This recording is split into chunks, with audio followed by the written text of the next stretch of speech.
Ça y est, vous avez terminé de compléter les questionnaires, vous nous avez transmis les documents, vous nous avez indiqué quels étaient vos objectifs, vos souhaits, et nous avons travaillé pour vous. Et ce travail a donné lieu à un conseil que nous rédigeons dans ce que nous appelons un rapport de préconisation. C'est dans ce document un petit peu long, que je vais vous présenter dans les grandes lignes, que nous indiquons en fait notre conseil. Alors je passe sur cette première page de présentation, de page de garde. La première partie de notre rapport de préconisation, c'est un document de synthèse de vos objectifs, dans lequel on va indiquer plein d'informations sur votre durée d'investissement, les moyens que vous souhaitez consacrer à un projet, le niveau de rendement que vous attendez, le niveau de risque que vous souhaitez ne pas dépasser, etc. etc. Tout est synthétisé ici. Nous indiquons également, pour rappel, votre patrimoine actuel, parce que ce n'est pas la même chose d'investir par exemple dans 1 000 € d'actions si on a 100 000 € sur un livret à la banque, ou d'investir dans 1 000 € d'actions si c'est la totalité de son patrimoine. C'est important de voir ce que vous faites au regard du patrimoine que vous pouvez détenir par ailleurs. Ensuite, il y a plusieurs pages sur lesquelles je ne vais pas m'étendre qui sont une présentation rédigée, détaillée, précise, complète de la solution d'investissement que nous vous proposons. Et ça, c'est important parce que peut-être que dans 3 ans, 4 ans, 5 ans, vous aurez oublié une partie des choses. Et donc, vous serez peut-être content à ce moment-là de reprendre un petit peu un document, une question que vous pourriez vous poser, et donc de retrouver dans ce texte en fait les éléments d'information que vous pourriez avoir oubliés. Voilà. Alors, préalablement à ce document, bien sûr, nous, on vous fait une présentation un peu plus synthétique avec parfois des PowerPoint ou des documents de synthèse qui sont un peu plus simples à intégrer. Mais c'est important, je pense, d'avoir quand même la version un peu rédigée de votre investissement. Cette version rédigée se termine toujours par un tableau avantages-inconvénients.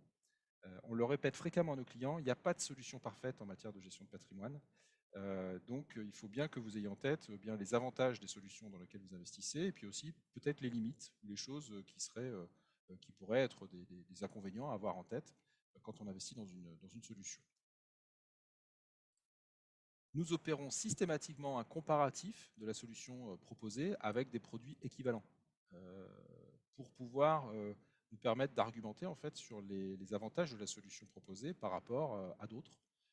Alors, ce n'est pas que les produits soient forcément meilleurs, mais c'est simplement qu'ils sont peut-être simplement plus adaptés pour vous, pour une raison particulière que nous avons identifiée. Ensuite, on fait une présentation un peu plus détaillée de la solution concrète, la société, les atouts, le produit en lui-même. Et nous avons également ce tableau que l'on appelle un tableau d'adéquation. Adéquation, ça c'est important, c'est une checklist. Hein. C'est comme un pilote d'avion qui s'apprêterait à décoller, à faire un grand voyage. Et bien avant de décoller, il vérifie qu'il a bien pensé à tout.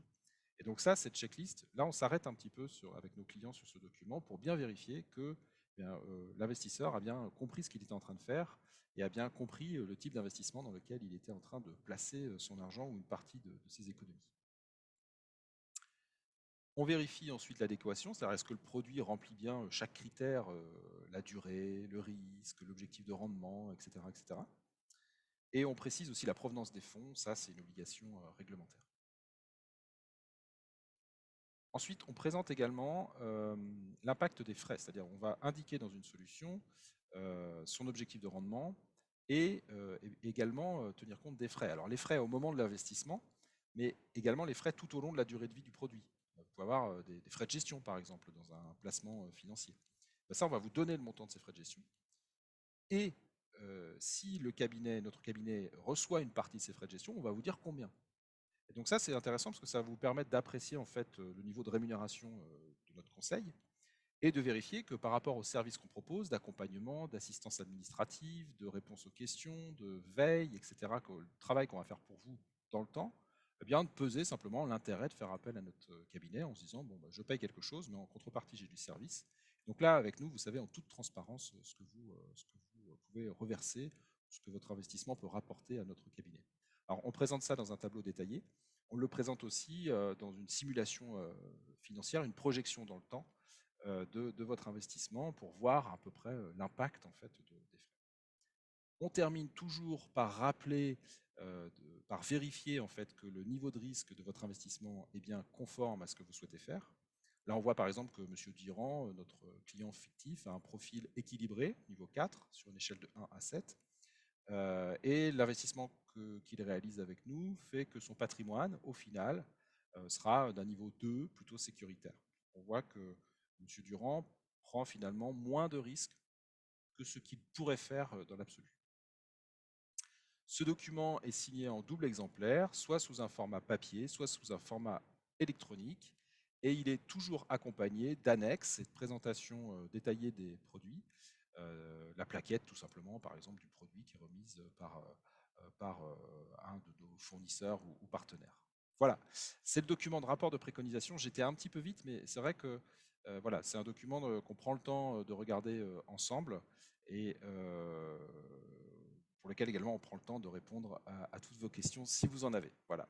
Je vous remercie de m'avoir écouté. Au revoir.